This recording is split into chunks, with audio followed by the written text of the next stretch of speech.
नमस्कार, हमारी खास पेशकश शाह का मेगा शो में आपका स्वागत है। भाजपा के पूर्व राष्ट्रीय अध्यक्ष और वर्तमान में केंद्रीय गृह मंत्री की महत्वपूर्ण जिम्मेदारी संभाल रहे भारतीय जनता पार्टी के कद्दावर नेता अमित शाह का एक दिन का भोपाल दौरा कई मायनों में खास रहा। वैसे तो शाह कई कार्यक्रमों में शरीक हुए, लेकिन उनका यह दौरा भाजपा के मिशन 2023 का आगाज माना जा रहा है। मध्य प्रदेश के सत्ता सिंहासन पर 17 साल से राज कर रही बीजेपी के लिए लकी ग्राउंड कहे जाने वाले भोपाल के जम्बूरी मैदान पर भी वो पहुंचे और इस जम्बूरी मैदान पर जमहूरियत का ऐसा जलसा हुआ जिसने मिशन 2023 का बड़ा स्पष्ट खाका खींच दिया। इस जलसे में शरीक तो बहुत लोग हुए, लेकिन असल किरदार सिर्फ अमित शाह और शिवराज सिंह चौहान रहे, अगर ऐसा कहें तो गलत नहीं होगा। दोनों नेताओं ने यह संकेत और संदेश साफ तौर पर दे दिया कि पार्टी की ट्रेन 2023 में किस ट्रैक पर चलकर सत्ता सिंहासन वाले स्टेशन तक पहुंचने वाली है। इसी पर हमारी यह खास पेशकश देखिए और पहली रिपोर्ट देखिए।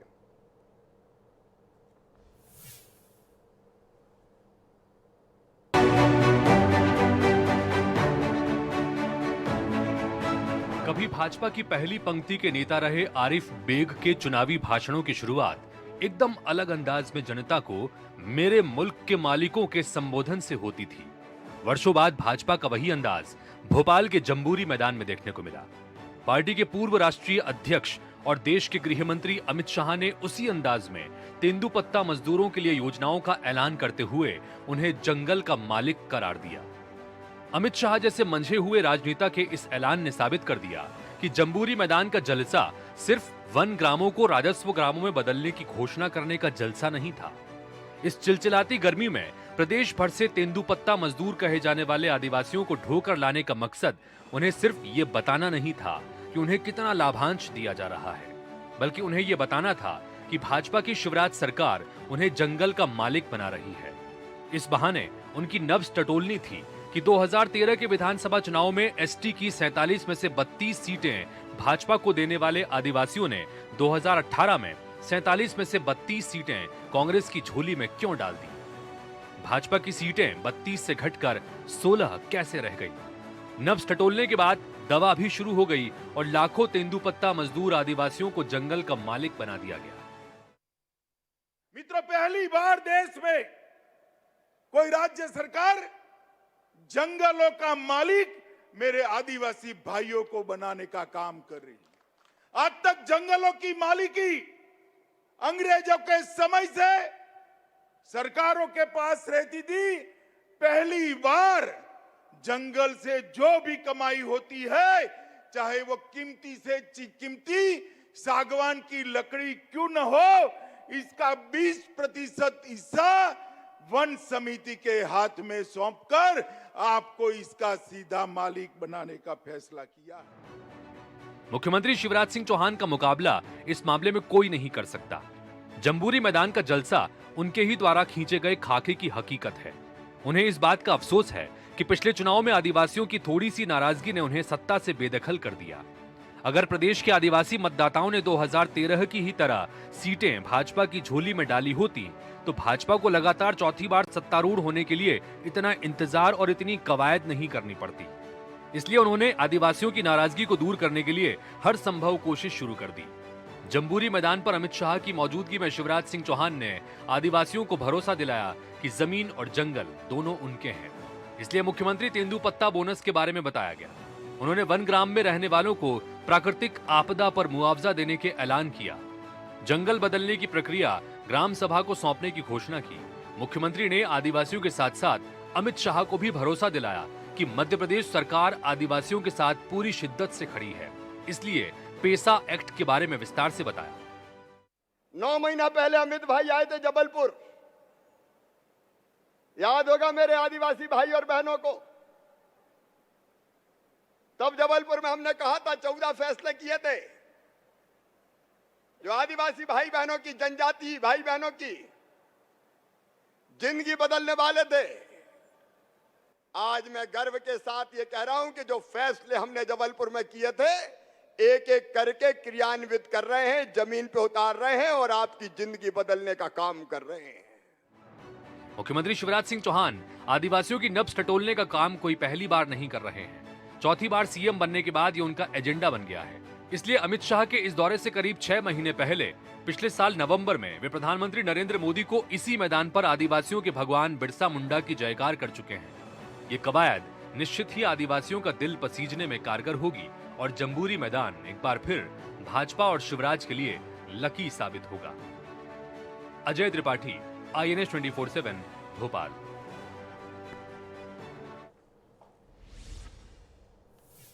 तो 2023 में मध्य प्रदेश में विधानसभा के चुनाव होने हैं, लिहाजा अमित शाह के इस दौरे को उसके आगाज के रूप में भी देखा जा रहा है, मिशन 2023 के आगाज के रूप में भी देखा जा रहा है। मध्य प्रदेश की राजधानी भोपाल अब वो पहुंचे और भोपाल में अमित शाह ने सबसे पहले आज CAPT यानी central academy for police training में हुए अखिल भारतीय पुलिस विज्ञान कांग्रेस का शुभारंभ किया।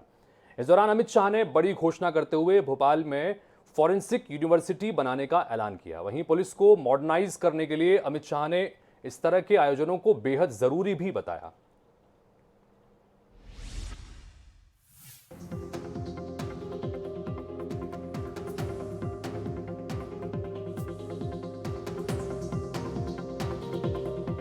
राज्यों में कानून व्यवस्था संभाले जाने का दायित्व पुलिस विभाग का होता है और कैसे पुलिस विभाग खुद को और बेहतर करे, इसी मकसद से central academy for police training Bhopal में 48वीं अखिल भारतीय पुलिस विज्ञान कांग्रेस का केंद्रीय गृह मंत्री अमित शाह ने आगाज किया।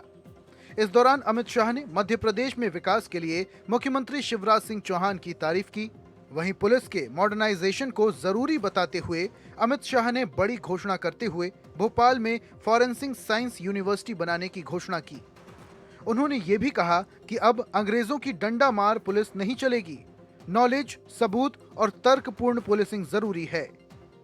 मध्य प्रदेश के जनप्रिय मुख्यमंत्री, जिन्होंने मध्य प्रदेश को एक बीमारू राज्य से बाहर निकालकर विकसित राज्य की ओर ले जाने में बहुत बड़ा योगदान दिया है। केंद्रीय गृह मंत्री अमित शाह ने पुलिस के मॉडर्नाइजेशन और तकनीकी अपडेशन पर विशेष ध्यान देने की बात कही। शाह ने पुलिस विज्ञान कॉन्फ्रेंस जैसी मीटिंग को बेहद जरूरी बताया। शाह के मुताबिक इन मीटिंग के माध्यम से सभी राज्य बातचीत कर ड्रग्स, साइबर अपराध, हवाला जैसे अपराधों को लेकर नीति बना सकते हैं। कोरोना का सामना प्रथम पंक्ति में रहकर करा, लोगों को मदद करने के लिए किया। किसी को खाना पहुंचाने के वक्त कोरोना लग गया, किसी को अस्पताल ले जाने वक्त लग गया, किसी के अंतिम संस्कार में मदद करते वक्त कोरोना लग गया और वो भी मृत्यु की शरण में गए। उस सभी परिवारों के प्रति भी मैं अपनी संवेदना प्रकट करना चाहता हूं। कई और मुद्दों को लेकर भी गृह मंत्री अमित शाह ने इस योजना में अपनी बातें रखी, जिसमें उन्होंने पुलिसिंग में होने वाली कमी को भी रखा और उसमें सुधार के उपाय भी रखे। फिंगरप्रिंट टेक्नोलॉजी को भी अमित शाह ने NAFIS सॉफ्टवेयर के माध्यम से सेंट्रलाइज करने की बात कही और ये भी कहा कि डेटा को एक सर्वर पर संग्रहित करना भी पुलिस के लिए काफी फायदेमंद होगा। अमित शाह ने जो बातें यहाँ से कही हैं, अगर उन्हें सही मायने में पुलिस विभाग में लागू किया जाता है तो जाहिर है कि पुलिस और पुलिसिया कार्यप्रणाली मजबूत होगी। INS 24/7 के लिए भोपाल से गौरव गुप्ता की रिपोर्ट। तो पुलिस को मॉडर्न करने के साथ साथ टेक्नोलॉजी से जोड़ने की बात पर जोर दिया अमित शाह ने और साथ ही ये भी कहा कि कांस्टेबल और हेड कांस्टेबल को भी टेक्नोलॉजी के साथ में उनकी जानकारी होनी चाहिए। टेक्नोलॉजी के साथ ही सभी को आगे बढ़ना होगा। इन सब के बीच भोपाल दौरे पर आए केंद्रीय गृह मंत्री अमित शाह इसके बाद जम्बूरी मैदान पहुंचे और इस जम्बूरी मैदान में ऐतिहासिक कार्यक्रम आयोजित किया गया। तेंदुपत्ता संग्राहकों के सम्मेलन में उन्होंने शिरकत की। उन्होंने कहा कि प्रधानमंत्री नरेंद्र मोदी की जो विचारधारा है, गरीब से गरीब शख्स को अधिकार मिले, उस सपने को शिवराज सिंह चौहान की सरकार यहां पर मध्य प्रदेश में साकार करने का काम कर रही है। इस दौरान अमित शाह ने मध्य प्रदेश के 26 जिलों में स्थित 28 वन ग्रामों को राजस्व ग्रामों में बदलने के फैसले की प्रक्रिया का भी शुभारंभ किया। कुल मिलाकर 800 से ऊपर ऐसे वन ग्राम हैं जो राजस्व ग्रामों में बदल दिए जाएंगे।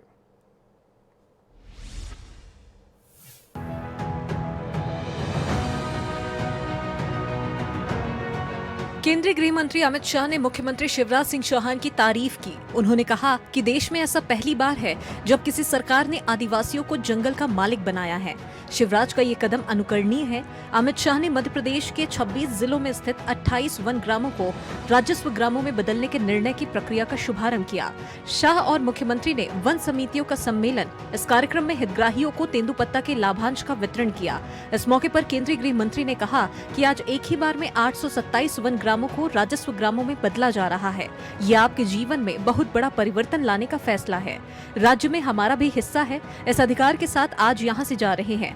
मध्य प्रदेश में 21% अनुसूचित जनजाति की आबादी रहती है। जब तक जनजातीय भाई बहनों का कल्याण नहीं होता, प्रदेश का कल्याण नहीं होता। पहली बार देश में कोई राज्य सरकार जंगलों का मालिक जनजाति भाइयों को बनाने का काम कर रही है। ये मध्य प्रदेश सबसे बड़ी आबादी वाला आदिवासी आबादी वाला प्रांत है। 21% अनुसूचित जनजाति की आबादी यहां रहती है। जब तक मध्य प्रदेश की 21% आबादी और विशेषकर जनजातीय आबादी आदिवासी भाइयों बहनों का कल्याण नहीं होता, मध्य प्रदेश का विकास नहीं होता। शिवराज जी ने मध्य प्रदेश को अब तक के शासन में बीमारू राज्य से एक विकसित प्रदेश बनाया। अमित शाह ने कहा कि 10 साल में सकल घरेलू उत्पाद में 200% की वृद्धि मध्य प्रदेश ने की है। ये रुकने वाले कार्य नहीं है। जितने भी कार्य जनजाति भाइयों के लिए हमने घोषित किए हैं, वे सभी पूरे होंगे। 2022 के अंत के पहले अपना घर देने का संकल्प मोदी जी ने किया। हर घर में बिजली पहुंचाने, शौचालय बनवाने का काम समाप्त हो गया है। हर घर में जल नल से पहुंचाने का प्रयोग शुरू हो गया है, जो 2024 तक पूरा हो जाएगा। वहीं मुख्यमंत्री शिवराज सिंह चौहान ने कहा कि तेंदुपत्ते का बोनस बांटने का काम शुरू किया है। तेंदुपत्ते का बोनस बांटना शुरू किया है। पहले 400 करोड़ रुपए से ज्यादा तेंदुपत्ते की तुड़ाई का पारिश्रमिक बांटा था, मजदूरी बांटी थी, और आज 125 करोड़ रुपया 22 लाख तेंदुपत्ता तोड़ने वाले गरीबों के खाते में जाना प्रारंभ होगा। लाभांश आपको मिलेगा। बता दें कि जनजातीय वर्ग को आज मिली सौगातों में पेसा अधिनियम के अनुसार तेंदुपत्ता विक्रय से होने वाले लाभ पर 75% संग्राहक को, 10% राशि संग्राहकों के सामाजिक आर्थिक कल्याण के लिए, 10% राशि वन क्षेत्रों में लघु वनोपज प्रजातियों के संरक्षण पर और 5% ग्राम सभाओं को दी जाएगी। साथ ही वन विभाग अब राष्ट्रीय उद्यानों में पर्यटकों के प्रवेश से मिलने वाली राशि में से 33% वन समितियों को देगी। समिति आवंटित क्षेत्र में इको पर्यटन का कार्य कर सकेगी। इससे होने वाली आय वन समिति को मिलेगी। 5000 वन समितियों में रोजगार के अवसर बढ़ाने के लिए माइक्रो प्लान लाया जाएगा। वन समितियों का गठन ग्राम सभा करेगी। समिति में महिलाओं को शामिल करना अनिवार्य होगा। Bureau report, INS 24/7।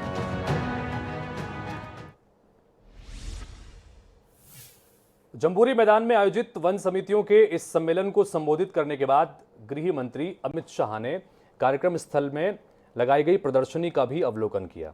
एक एक कर गृह मंत्री प्रदर्शनियों में लगाए गए पोस्टर्स की जानकारी लेते हुए आगे बढ़ रहे थे और इसी बीच उनकी नज़र कुछ महिलाओं पर पड़ी, जिनके पास गृह मंत्री ने जाना उनके पास पहुंचकर कि उनके द्वारा क्या काम दरअसल किया जाता है, जिस पर वहां मौजूद महिलाओं ने पैडल मशीन के जरिए बताया कि किस तरह घास इस्तेमाल कर आकर्षक चीजें बनाई जाती हैं। और ये खास तौर पर वो महिला चूंकि वहां पर थी और विशेष तौर पर रुचि दिखाते हुए अमित शाह इन महिला के पास पहुंचे और उनसे जाना कि क्या चीज वो यहाँ पर प्रदर्शित कर रही हैं, क्या वो काम करती हैं, कैसे। और उसके बाद महिला ने उन्हें घास काटने की जो मशीन थी, पैडल मशीन, उसके बारे में विस्तृत जानकारी बताई।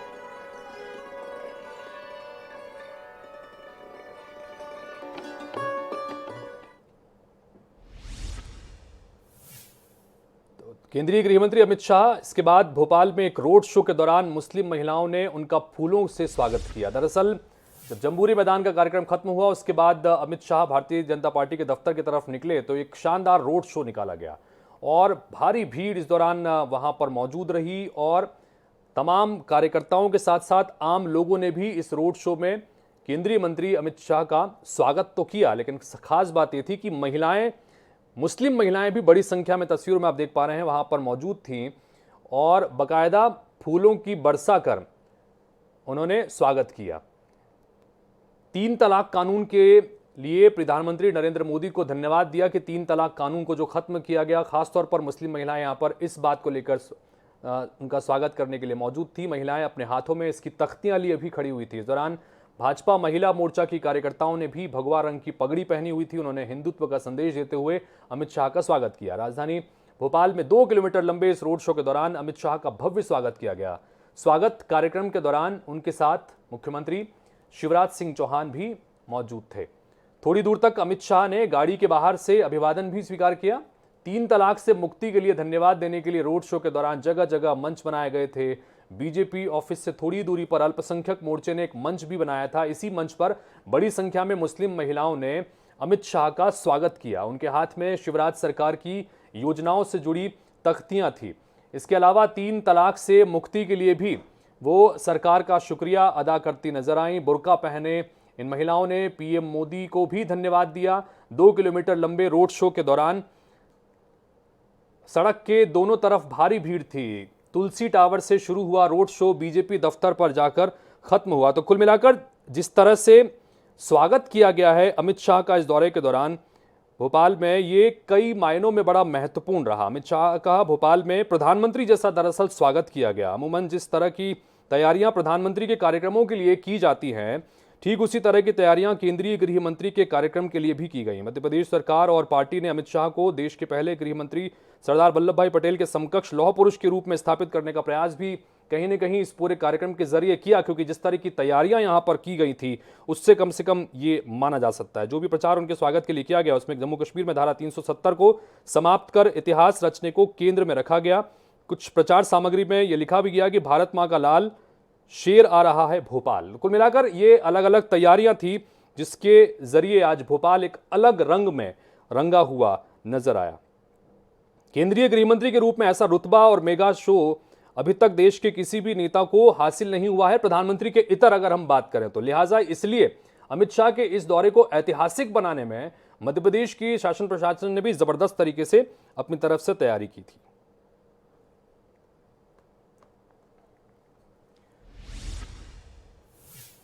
और इस पूरे कवायद को, ये जो दौरा है, राजनीतिक तौर पर भी अगर देखें तो कहीं न कहीं भारतीय जनता पार्टी के मन में 2023 के होने वाले विधानसभा के चुनाव की तैयारियां भी जाहिर तौर पर हैं।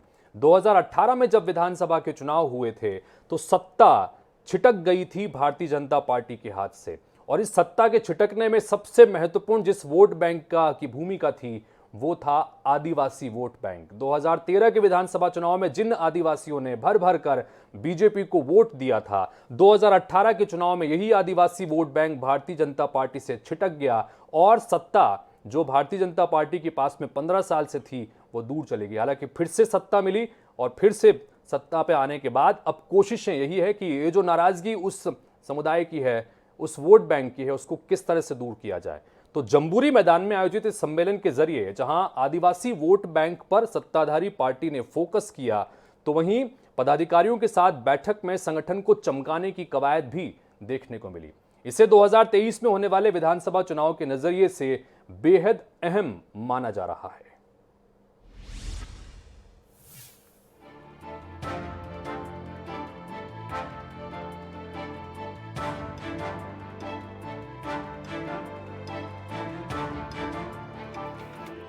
भोपाल में आयोजित कार्यक्रम के जरिए भाजपा का फोकस राज्य की करीब 2 करोड़ की आदिवासी जनसंख्या पर है। साल 2018 में आदिवासी वोट बैंक भाजपा के पास से खिसक कर कांग्रेस की पाली में चला गया था, जिसका असर चुनाव के नतीजों पर पड़ा और राज्य में कांग्रेस की सरकार की वापसी हुई। हालांकि कमलनाथ सरकार 15 महीने भी नहीं चला पाए और फिर से भाजपा सत्ता पर काबिज हो गई। 7 महीने में मध्य प्रदेश के दौरे पर पहुंचे हैं अमित शाह। इससे पहले वो सितंबर 2021 में जबलपुर आए थे, जहां गोंडवाना साम्राज्य के अमर शहीद राजा शंकर शाह और उनके पुत्र कुंवर रघुनाथ शाह के बलिदान दिवस पर आयोजित कार्यक्रम में शामिल हुए थे। अमित शाह के दौरे के बाद प्रधानमंत्री मोदी भी बीते साल नवंबर में भोपाल आए थे। खास बात तो ये रही कि दोनों नेताओं के दौरों का मुख्य फोकस आदिवासी मतदाताओं पर ही था। वहीं जम्बूरी में आयोजित कार्यक्रम का फोकस भी आदिवासी पर ही है। साल 2000 के आसपास आरएसएस ने राज्य में आदिवासियों और वनवासियों को जोड़ने की शुरुआत की। इसके बाद साल 2002 में झाबुआ में हिंदू संगम कार्यक्रम का आयोजन किया गया। इस कार्यक्रम में 2 से 2.5 लाख आदिवासी जुटे और पूरा खेल बदल गया। नतीजा ये हुआ कि 10 साल में मध्य प्रदेश की सत्ता पर काबिज दिग्विजय सिंह की सरकार की विदाई हो गई और भाजपा सत्ता में आ गई। इसके बाद 2008 से 2013 के विधानसभा चुनाव में आदिवासी मतदाता भाजपा के साथ जुड़ा रहा, लेकिन 2018 में फिर ये वोट बैंक भाजपा से छिटक गया और इसका नतीजा ये हुआ कि भाजपा को सत्ता गंवानी पड़ी। मध्य प्रदेश में विभाजन के बाद आदिवासी बाहुल्य सीट की संख्या 41 थी। 2003 के चुनाव में भाजपा ने इन 41 सीटों में से 37 पर जीत दर्ज की थी। इस जीत ने शहरी वोटर तक प्रभाव रखने वाली भाजपा की पकड़ गांव जंगल में भी बना ली। वहीं कांग्रेस की जड़ें हिल गई। 2008 के चुनाव में भी भाजपा ने परिसीमन के बाद आदिवासी बाहुल्य 41 सीट में से 31 सीट पर कब्जा जमाने में कामयाब रही। 2013 में भी यही कहानी रही और भाजपा 31 जीतने में सफल रही। साल 2018 में हालात बदल गए और आदिवासी बाहुल्य 41 सीटों में से भाजपा के खाते में केवल 16 ही बची। एक उपचुनाव में जीत दर्ज करने के बाद ये आंकड़ा 17 हो गया है, लेकिन भारतीय जनता पार्टी अपने इस छिटके वोट बैंक को वापस पाना चाहती है और 2023 के विधानसभा चुनाव में भाजपा को जीत के लिए आदिवासी वोट बैंक को अपने साथ जोड़ना बेहद जरूरी है। हाँ, मैं मानता हूँ कि हमारे प्रदेश में आदिवासी, अनुसूचित जाति, किसान, नौजवान के प्रगति के आधार पे ही हमारा प्रदेश प्रगति के पथ पर चल पाएगा। तो उनका मान सम्मान करना, उनको राष्ट्र की मुख्यधारा में जोड़ना हमारा दायित्व बनता है। भाजपा ने मध्य प्रदेश में आदिवासी वर्ग से आने वाले मंगू भाई पटेल को राज्यपाल बनाया है। इसके जरिए भाजपा आदिवासी वर्ग को संदेश देने की कोशिश कर रही है। साथ ही अमर शहीद रघुनाथ शाह और शंकर शाह के बलिदान दिवस पर भाजपा ने कई घोषणाएं भी की। राज्य में पेसा एक्ट लागू किया जा रहा है। सामुदायिक वन प्रबंधन का अधिकार दिया जा रहा है। जनजाति इलाकों में मध्य प्रदेश सरकार ने राशन आपके द्वार योजना शुरू की है। इतिहास में गुमनाम रह गए नायकों को खोजकर सरकार एक संग्रहालय का निर्माण करा रही है। प्रदेश में जनजाति नायकों को समर्पित भव्य स्मारकों का निर्माण भी किया जा रहा है। भगवान बिरसा मुंडा की जयंती को जनजाति गौरव दिवस के रूप में मनाने का फैसला भी लिया गया है। हर तरह से भाजपा 2023 के चुनाव में सत्ता पर काबिज होने के लिए अपने छिटके हुए वोट बैंक को साधने में जुटी हुई है। Bureau report INS 24/7।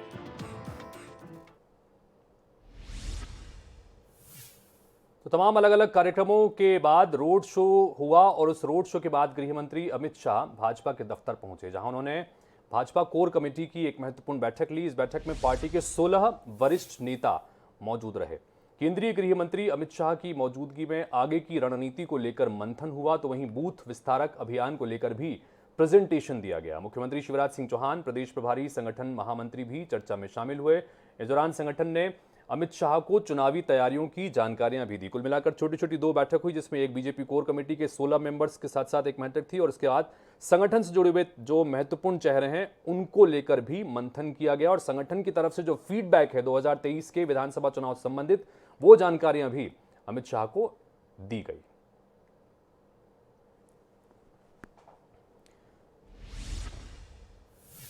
तो कुल मिलाकर देखा जाए तो भारतीय जनता पार्टी के कद्दावर नेता, भारतीय जनता पार्टी के पूर्व राष्ट्रीय अध्यक्ष, वर्तमान में केंद्रीय गृह मंत्री के रूप में महत्वपूर्ण जिम्मेदारी निभा रहे अमित शाह के इस दौरे को मध्य प्रदेश में आगे आने वाले समय में और खासतौर पर 2023 के विधानसभा चुनाव के संदर्भ में बड़ा महत्वपूर्ण माना जा रहा है। आदिवासी वोट बैंक को साधने के मकसद से कई तरह की महत्वपूर्ण घोषणाएं तो की गई। पुलिस विभाग की जो बैठक थी उसमें भी कई महत्वपूर्ण बातें यहां पर उन्होंने कही, लेकिन कहीं ना कहीं कार्यकर्ताओं का मनोबल इस पूरे दौरे से ऊंचा हुआ है। कार्यकर्ताओं के साथ साथ आम नेता भी उनके इस दौरे से क्या महसूस कर रहे हैं, उन रिएक्शंस के साथ आपको इस खास कार्यक्रम में छोड़े जाते हैं। भारतीय जनता पार्टी के सबसे बड़े रणनीतिकार माने जाने वाले अमित शाह भोपाल आ रहे हैं और भोपाल आकर सिर्फ वो एक या दो कार्यक्रमों में शामिल नहीं हो रहे बल्कि एक पूरा रोड शो कर रहे हैं। और रोड शो के साथ साथ अगर हम बात करें तो अमित शाह की वो और कई सारे अन्य कार्यक्रमों में भी शामिल हो रहे हैं। अगर बात करें तो उनके स्वागत के लिए तमाम बड़े नेता यहाँ पर पहुंचे हुए हैं। जगदीश देवड़ा जी हैं। सर, अमित शाह जी के स्वागत के लिए तमाम मंत्री, मुख्यमंत्री और तमाम अपार उत्साह के साथ में स्वागत कर रहे हैं भारत के गृह मंत्री जी का। हम चलिए, यहाँ पर अपार उत्साह के साथ स्वागत है, ये कहना है वित्त मंत्री जगदीश देवड़ा का। और इसके बाद अगर हम बात करें तो कतारबद्ध रूप से तमाम वीआईपीज यहाँ पर नजर आ रहे हैं। ठाकुर जी हैं, उनसे बात कर लेंगे। किस तरह से आप देखते हैं इस बड़ी घोषणाओं को? कितना आदिवासियों के लिए कितनी बड़ी सौगातें हैं? भाई, ये लोकतंत्र की सार्थकता की बहुत ही जबरदस्त क्रांतिकारी पहल है कि वनवासी अब वन के रक्षक भी बनेंगे, पालक भी बनेंगे, वनों का प्रतिशत बढ़ेगा। ग्लोबल वार्मिंग और पर्यावरण से जो परेशानियां दुनिया में पैदा हो रही हैं उनके समाधान का पहला मजबूत कदम मध्य प्रदेश की सरकार ने उठाया। तेंदुगत पत्ता संग्रहण में भी 50 रुपया प्रति गड्ढी जो बढ़ा है उससे उनकी आर्थिक स्थिति भी सुधरेगी। और सबसे बड़ी बात है कि वन ग्राम को राजस्व गांव घोषित करना, ताकि उन वनवासी भाई बहनों को भी जीवन की मूलभूत आवश्यकताओं की प्राप्ति बड़े आसानी से उनके ग्रामीण क्षेत्रों में हो पाएगी। दीदी, संगठन से भी चर्चा करेंगे, मंत्रियों से भी बात होगी बीजेपी दफ्तर में। क्या इसको माना जाए कि किस तरह की तैयारियां हैं? ये 2023 के लिहाज से भी उनके टिप्स बहुत महत्वपूर्ण होने वाले हैं। ये जन सेवा और समाज परिवर्तन की तैयारी है जिसके लिए भारतीय जनता पार्टी हर समय जुटे रहती है। भारतीय जनता पार्टी। केंद्रीय गृह मंत्री अमित शाह भोपाल के दौरे पर, और इस दौरान उन्होंने कई सारी बड़ी घोषणाएं की हैं। बड़ी सौगात मिली है वन ग्रामों को राजस्व ग्राम में बदलने की। हमारे साथ में मध्य प्रदेश के शिक्षा राज्य मंत्री इंदर सिंह परमार जी हैं। सर, कई सारी बड़ी घोषणाएं अमित शाह जी ने की हैं। निश्चित रूप से मध्य प्रदेश की सरकार माननीय शिवराज सिंह जी चौहान के नेतृत्व में लगातार वनवासी भाइयों के लिए काम कर रहे हैं। और जो वन समितियों को जो अधिकार दिए हैं, निश्चित रूप से वो वनवासी समाज के जीवन में बदलाव लाने का काम करेगा। ये ऐतिहासिक निर्णय है, पूरे देश का एक पहला राज्य है जहाँ पर ऐसा निर्णय हो रहा है। दूसरा अगर देखें तो सर, कितना उत्साह का संचार देख रहे हैं आप तमाम। जिस तरह से आदिवासियों को संबोधित किया, भाजपा कार्यालय पहुंच रहे हैं, उसके पहले CAPT पहुंचे। कितना मध्य प्रदेश में बदलाव और भारतीय जनता पार्टी में कितनी ऊर्जा का संचार हो रहा है? निश्चित रूप से हमारे देश के गृह मंत्री अमित शाह ऐतिहासिक निर्णय और दृढ़ता के साथ निर्णय लेने वाले हैं। और उन्होंने यहाँ कार्यकर्ताओं में उत्साह पैदा किया है। और हमारे वनवासी समाज जो पूरे प्रदेश भर से यहाँ पर आया है उसमें भी आत्मगौरव का भाव उनके उद्बोधन से प्राप्त हुआ है। मैं समझता हूँ पूरा मध्य प्रदेश देश में अलग राज्य बनने की प्रक्रिया में आगे बढ़ रहा है। अभी जो है भाजपा कार्यालय भी पहुंचेंगे, सभी लोगों से जो है उनका कहीं ना कहीं एक चर्चा होगी, उनके टिप्स मिलेंगे, चाहे वो तमाम मंत्री हों चाहे पदाधिकारी हों। निश्चित रूप से कुशल संगठन के नाते भी अमित भाई जाने जाते, उन्होंने संगठन को विश्व का सबसे बड़ा आधार देने का काम किया है। और इसलिए संगठन के पदाधिकारियों के साथ भी वो कार्यालय जाकर के एक सहज कार्यकर्ता के रूप में उनसे संवाद करेंगे। ये बड़ी अच्छी शुरुआत है। तो एक बड़ी शुरुआत है, ये कहना है इंदर सिंह परमार जी का।